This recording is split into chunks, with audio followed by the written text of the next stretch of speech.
আমি ডিউটি করছিলাম প্রত্যেক দিনের মতোই। একজন পেশেন্টের আমি এক্সামিনেশন করেছিলাম, সেই এক্সামিনেশন পেশেন্ট করতে দিচ্ছিল না এবং সে আমাকে লাথিও মেরেছিল।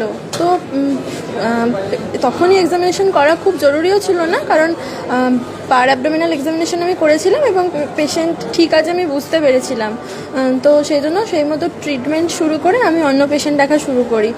পেশেন্টের বাড়ির লোক আমাকে বলে যে আপনাকে মেরেছে, তাতে আপনি মরে তো যাননি, আপনি আবার দেখুন, আপনার মার খান যাই খান আপনার দায়িত্ব, এটা আপনার চাকরি। তো আমি তাদেরকে বলি যে অলরেডি 5:30 6টা বাজতে যাচ্ছে, ভিজিটিং আওয়ার্স 6টায় শেষ হলেই আমার ম্যাডাম এসে উনিকে আবার চেক করবেন। তখন উনি বলেন আপনি যদি এত অসুস্থ হন তাহলে আপনি বাড়ি গিয়ে কম্বল মুড়ি দিয়ে শুয়ে থাকুন। আর তখন ওনার পাশের আরেকজন বলেন হ্যাঁ আপনি বাড়ি যান, তারপর বাড়িতে হসপিটাল থেকে বেরোন, আপনি জ্যান্ত কী করে বাড়ি ঢোকেন আমি দেখে নেব, আপনার শরীরে আমি আর বলতে পারছি না, বিভিন্ন জায়গার কথা বলে উনি রড ঢুকিয়ে দেব এইসব বলেছে।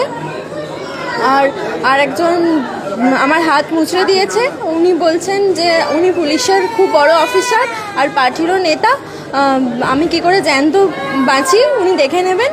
আর পাশের আরেকজনও একই সময় দুজনই আমার গায়ে হাত তুলেছে, মারধর করেছে। একজন আমার হাত মুচড়ে দিয়েছে আর একজন আমার কাঁধের এই জায়গায় মেরেছে, থাপ্পড় মারার চেষ্টা করেছিল, আমি মাথা সরিয়ে নিয়েছিলাম, আমার এই জায়গায় এসে পড়েছে মাথা।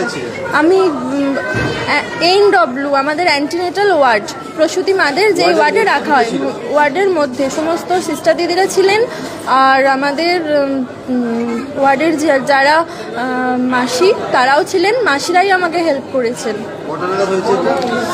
এক্স্যাক্ট টাইম তো বলতে পারবো না, 5:30 পৌনে 6টা।